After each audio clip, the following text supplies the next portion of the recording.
Halo teman-teman pencinta misteri. Sebelum kita menyelam ke dalam salah satu cerita paling luar biasa yang pernah saya temui, jangan lupa untuk klik tombol berlangganan dan nyalakan bel notifikasi. Dengan begitu, kalian tidak akan ketinggalan satupun episode dari perjalanan kita mengungkap rahasia alam semesta ini. Sekarang mari kita mulai. Pernahkah kalian merasa bahwa alam semesta sedang mencoba mengatakan sesuatu? Bukan dengan kata-kata, tapi dengan peristiwa-peristiwa yang kebetulannya terlalu sempurna untuk disebut kebetulan biasa? Inilah yang terjadi pada tanggal 27 Desember 2025, sebuah tanggal yang akan dikenang sebagai momen ketika bumi dan langit berbicara dalam satu bahasa yang harmonis dan sekaligus membingungkan. Di Meksiko, tepatnya di wilayah Oaxaca dan Chiapas, bumi berguncang. Bukan sekali, tapi 5 kali. 5 gempa dalam rentang kurang dari 12 jam. Secara ilmiah, ini bisa dianalisis sebagai aktivitas lempeng tektonik. Namun, ketika para peneliti menandai titik pusat gempa-gempa itu di peta dan menghubungkannya dengan garis, sesuatu yang mengejutkan muncul. Mereka membentuk pola geometris yang hampir sempurna, sebuah segi 5 atau pentagon. Sementara itu, jauh di angkasa, seorang tamu dari luar tata surya kita sedang melintas. Komet C2025 Yuan Atlas. Komet antar bintang ini, yang ditemukan pada 1 Juli 2025, sedang mencapai titik terdekatnya dengan kita. Dan inilah hal yang membuat bulu kudu berdiri. Tepat 172 hari setelah ditemukan, komet itu mencapai momen puncaknya, bertepatan persis dengan hari kelima gempa bumi itu terjadi. 5 gempa, sebuah segi 5, sebuah komet dari jauh, semua terikat oleh selang waktu 132 hari. Apakah ini hanya kebetulan statistik belaka? Atau adakah pola yang lebih dalam, sebuah pola yang menunjukkan bahwa peristiwa di langit dan bumi saling terhubung dalam cara yang belum sepenuhnya kita pahami? Filsuf dan psikolog ternama, Carl Gustav Jung, menyebut fenomena semacam ini sebagai sinkronisitas, kejadian-kejadian yang secara kebetulan terkait tidak melalui sebab akibat fisik langsung, tapi melalui makna yang sama. Ini seperti mimpi yang anehnya menjadi kenyataan, atau pikiran akan seorang teman lama tiba-tiba diikuti oleh telepon darinya. Alam semesta, dalam pandangan ini, tidak hanya berjalan melalui mesin fisika yang dingin, tetapi juga melalui jejaring makna dan simbol yang hidup. Nah, jika 5 gempa dan sebuah komet adalah kata-kata yang diucapkan oleh kosmos pada Desember 2025, maka ada sebuah buku petunjuk kuno yang tampaknya telah memprediksi percakapan ini ribuan tahun sebelumnya. Buku itu tersembunyi di balik tembok biara kuno di pegunungan Ethiopia, dan seorang peneliti bernama Juan Jose Benitez lah yang menemukan petunjuknya. Ini baru permulaan. Selanjutnya, kita akan membuka halaman buku kuno itu dan melihat apa yang tertulis tentang bintang-bintang yang berkeliaran dan suara-suara dari perut bumi. Kisah Benitez dan naskah Ethiopia adalah kunci untuk memahami buku petunjuk kosmik ini yang akan kita jelajahi selanjutnya. Cerita kita bergeser dari peta gempa modern dan data astronomi, menuju ke sebuah tempat yang seolah terhenti dalam waktu, Pegunungan Tinggi Ethiopia, tahun 1951. Disinilah petualangan intelektual yang luar biasa dimulai, dengan seorang penulis dan jurnalis Spanyol yang penuh rasa ingin tahu, Juan Jose Benitez.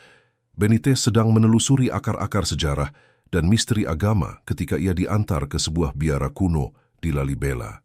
Di dalam sel seorang rahib berusia lanjut bernama Abba Techle Aymanot, udara dipenuhi wangi dupa berusia abad dan kesunyian yang penuh hormat.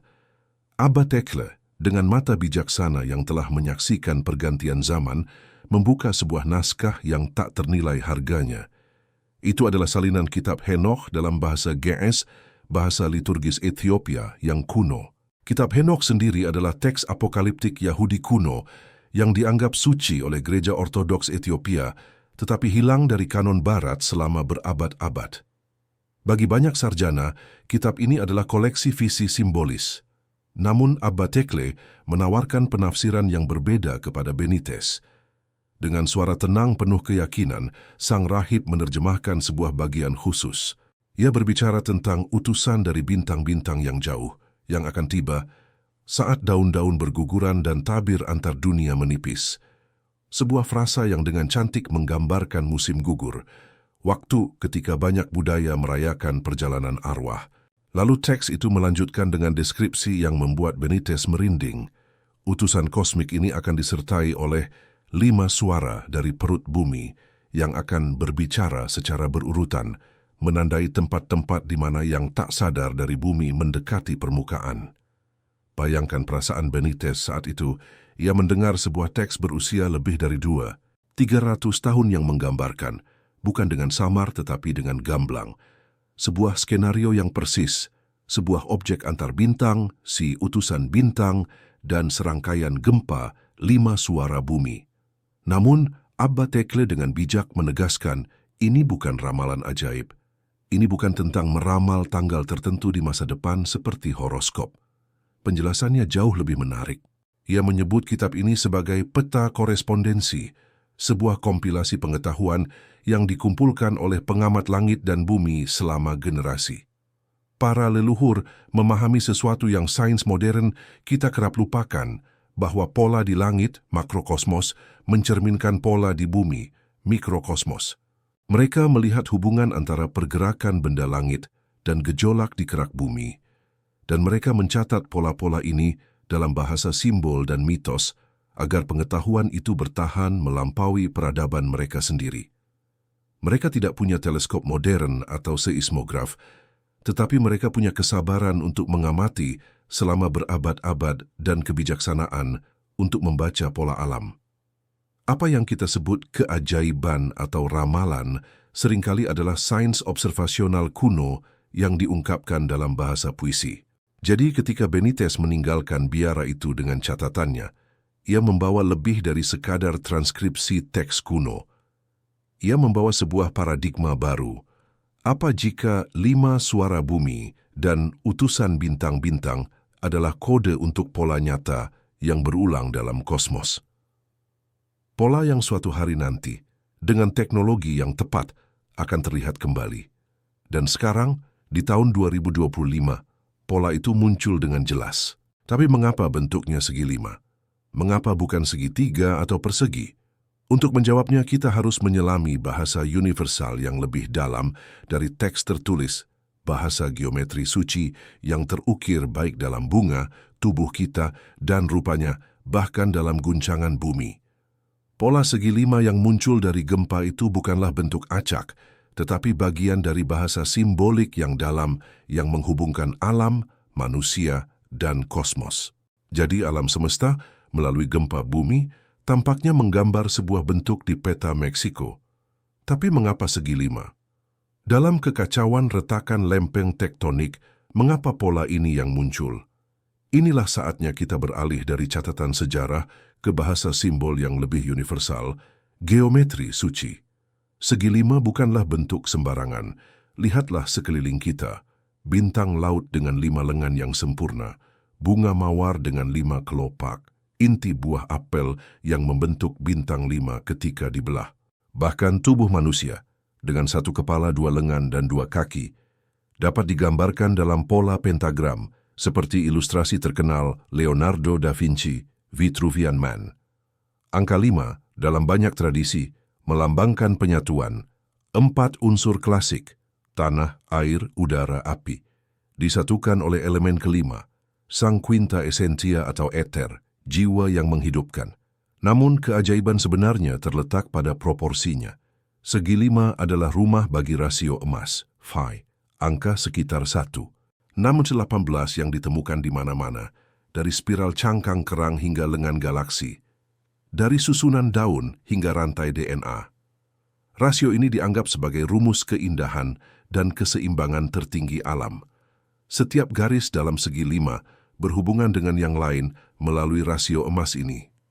Jadi, ketika gempa menggambar bentuk ini, seolah-olah bumi bukan hanya berbicara, tetapi bernyanyi dengan nada yang harmonis secara matematis. Lalu mengapa ini terjadi di Meksiko? Ini mungkin bukan kebetulan geografis semata.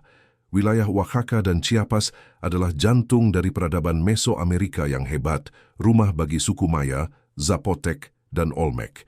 Mereka adalah astronom ulung yang membangun kota dan piramida mereka dengan presisi yang mencengangkan, seringkali selaras dengan peristiwa langit dan zona gempa bumi yang aktif. Mereka tidak memilih lokasi ini meskipun ada bahaya gempa. Mereka memilihnya karena energinya.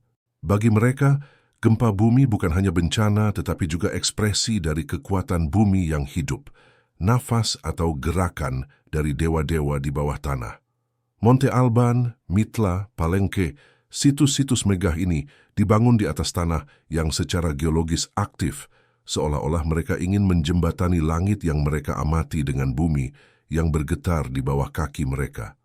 Mereka memahami secara intuitif bahwa tempat-tempat di mana energi bumi paling kuat adalah juga portal untuk terhubung dengan kosmos. Apa yang dicatat oleh kitab Henokh sebagai 5 suara dari perut bumi, dan apa yang diamati oleh astronom ketua Maya sebagai pola siklus, mungkin adalah 2 ungkapan dari kebenaran yang sama, bahwa bumi adalah organisme yang sadar, memiliki pola energi, dan siklus yang terkait dengan irama kosmik yang lebih besar. Gempa bumi, dari sudut pandang ini, adalah mimpi atau kenangan bumi yang muncul ke permukaan, melepaskan energi yang terpendam dari lapisan dalamnya. Jadi pola segi 5 di Meksiko pada Desember 2025 bukanlah kesalahan statistik atau keanehan geologi belaka. Itu adalah geoglif raksasa yang tidak disengaja, sebuah simbol yang ditarik oleh getaran bumi sendiri, muncul tepat ketika seorang pembawa pesan dari bintang-bintang lewat. Ini adalah sinkronisitas dalam skala planet, bahasa geometri suci yang menghubungkan bumi di bawah, manusia di atasnya, dan kosmos di atasnya. Tapi pertanyaan besarnya tetap, apa arti semua ini bagi kita? Apakah ini hanya pertunjukan simbolik yang indah, atau ada panggilan yang lebih dalam? Untuk memahaminya, kita perlu masuk ke dalam wilayah psikologi terdalam, bukan psikologi individu, tapi jiwa kolektif umat manusia. Pola di luar diri kita mencerminkan proses di dalam diri kita. Peristiwa kosmik dan geologis ini mungkin adalah cermin dari pergeseran kesadaran besar yang sedang dialami oleh manusia secara kolektif. Jadi kita memiliki pola yang sempurna di luar diri kita. Sebuah segi 5 yang digambar oleh bumi disinkronkan dengan kedatangan sang pembawa pesan kosmik. Tapi apa arti semua ini bagi kita, bagi manusia yang hidup di tengah semua ini? Disinilah perjalanan kita bergerak dari geologi dan astronomi menuju ke medan yang paling dalam, psikologi manusia kolektif. Carl Gustav Jung memperkenalkan konsep ketidaksadaran kolektif, sebuah lapisan jiwa yang kita bagi sebagai satu spesies yang diisi dengan pola-pola bawaan dan universal yang disebut archetype. Arketip ini adalah cetakan dasar dari pengalaman manusia, sang pahlawan, sang ibu, sang dewa, kematian, dan kelahiran kembali. Mereka bukan sekadar ide, mereka adalah energi psikis yang kuat yang membentuk cara kita memandang dunia, bermimpi, dan bahkan menciptakan mitologi. Nah, komet dan gempa bumi, dalam bahasa arketipe, adalah simbol-simbol yang sangat kuat. Sejak zaman dahulu, komet dilihat sebagai pertanda perubahan besar, pembawa pesan dari alam ilahi, atau penanda awal dari suatu era baru. Ia adalah simbol arketip transformasi. Sementara itu, gempa bumi adalah perwujudan dari kekuatan yang tak terlihat dan mendalam yang tiba-tiba muncul ke permukaan, mengganggu tatanan yang stabil. Ia mewakili bayangan kolektif, segala hal yang kita tekan, abaikan, atau tidak kita sadari sebagai peradaban yang akhirnya menuntut untuk diakui. Ketika kedua peristiwa luar biasa ini, sang utusan komet dan suara bumi, gempa, terjadi bersamaan dalam sebuah pola geometris yang sakral, ini bukanlah kecelakaan. Dari perspektif psikologi Jungian, ini adalah contoh sinkronisitas dalam skala planet. Sebuah momen di mana peristiwa di dunia luar secara bermakna beresonansi dengan pergeseran besar di dalam ketidaksadaran kolektif umat manusia. Lalu, apa yang sedang bergejolak di ketidaksadaran kolektif kita? Kita hidup di zaman krisis yang mendalam, krisis iklim, ketimpangan sosial, perpecahan politik, dan perasaan kosong spiritual. Jung akan mengatakan bahwa ini adalah gejala dari proses individuasi kolektif. Individuasi adalah proses psikologis di mana seseorang menjadi dirinya yang utuh, mengintegrasikan sisi sadar dan tidak sadar. Dalam skala kolektif, krisis global ini mungkin adalah sakit kelahiran dari sebuah kesadaran baru. Selama berabad-abad, peradaban manusia sebagian besar dioperasikan dari ego, diri yang terpisah yang melihat alam sebagai objek untuk dikuasai. Langkah evolusi berikutnya, yang ditandai oleh pola-pola sinkronisitas seperti ini, adalah peralihan menuju kesadaran yang terintegrasi. Kesadaran di mana kita menyadari bahwa kita bukanlah penonton yang terpisah dari alam, tetapi bagian yang sadar darinya. Bahwa bumi bukanlah sumber daya mati, tetapi organisme hidup, gaya, yang dengannya kita terhubung secara psikis. Bahwa kita adalah jembatan yang sadar antara bumi dan kosmos, antara materi dan roh. Pola segi 5 dari gempa bumi di Meksiko, tanah kelahiran peradaban yang sangat menghormati siklus langit dan bumi, bukanlah peringatan tentang kiamat. Itu adalah undangan untuk bangun, sebuah undangan dari ketidaksadaran kolektif, atau mungkin jiwa bumi itu sendiri, untuk mengingat siapa kita sebenarnya dan peran kita dalam drama kosmik yang lebih besar. Namun, pemahaman ini membawa kita ke sebuah paradoks yang mendalam.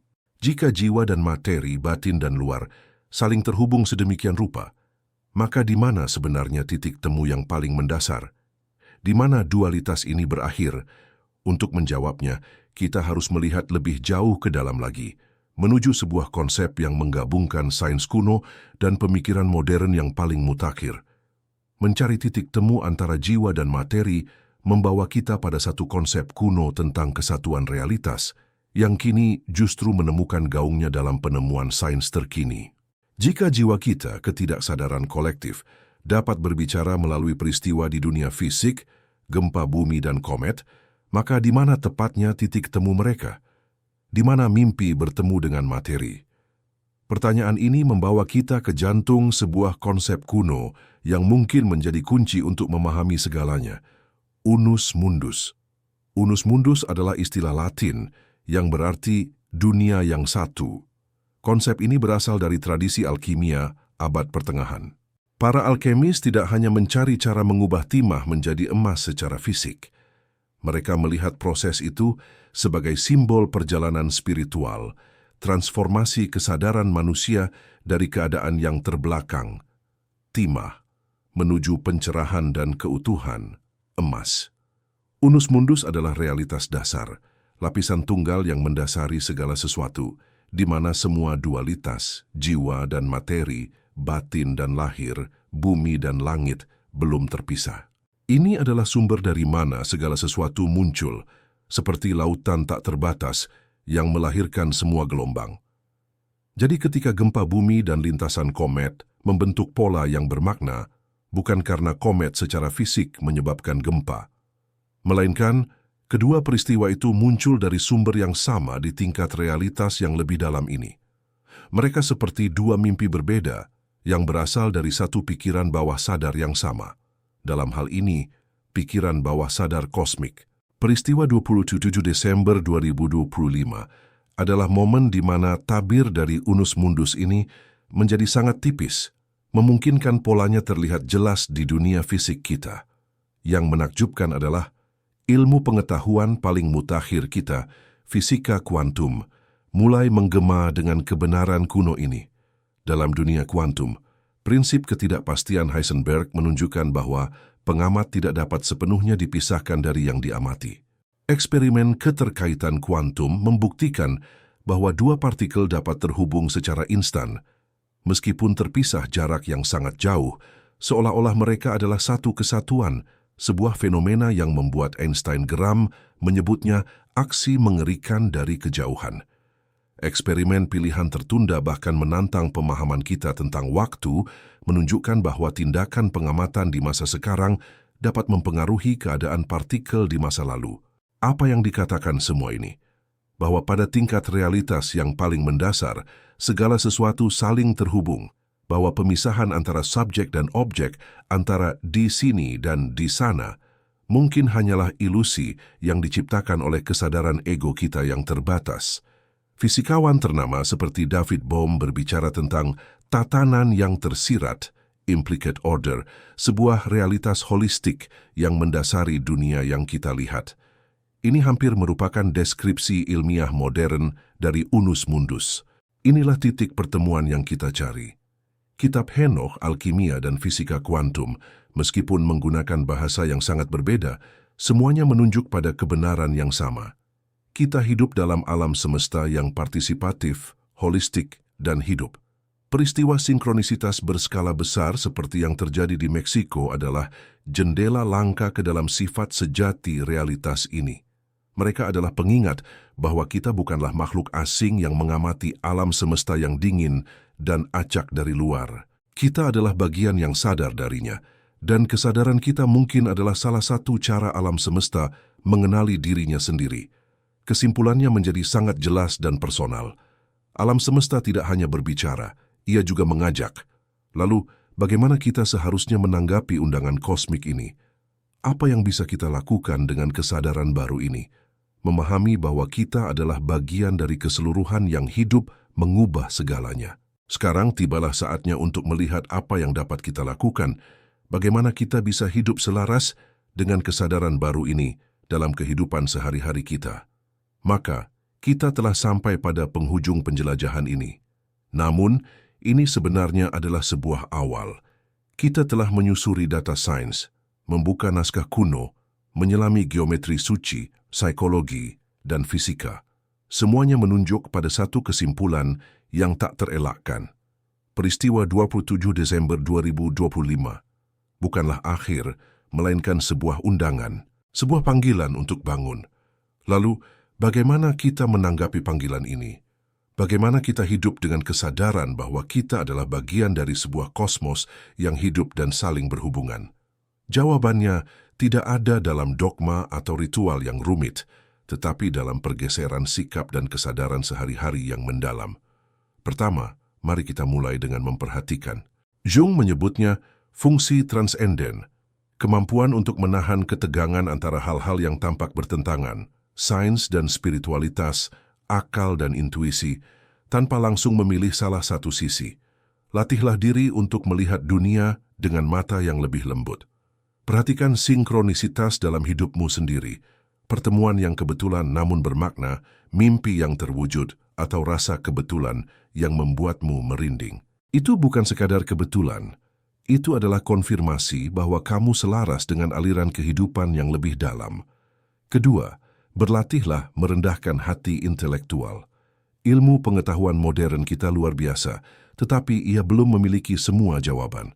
Sambutlah kebijaksanaan kuno seperti yang ada dalam kitab Henoch atau tradisi pribumi, bukan sebagai takhayul, tetapi sebagai bentuk pengetahuan yang berbeda, sebagai peta korespondensi yang ditulis dalam bahasa simbol. Mereka adalah mitra dialog, bukan musuh.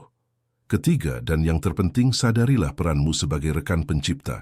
Ini mungkin langkah paling transformatif. Jika kesadaran dan materi saling terhubung dalam unus mundus, maka perhatian, niat, dan pilihan kita memiliki bobot nyata. Kita bukanlah penonton yang pasif dalam alam semesta yang sudah ditentukan.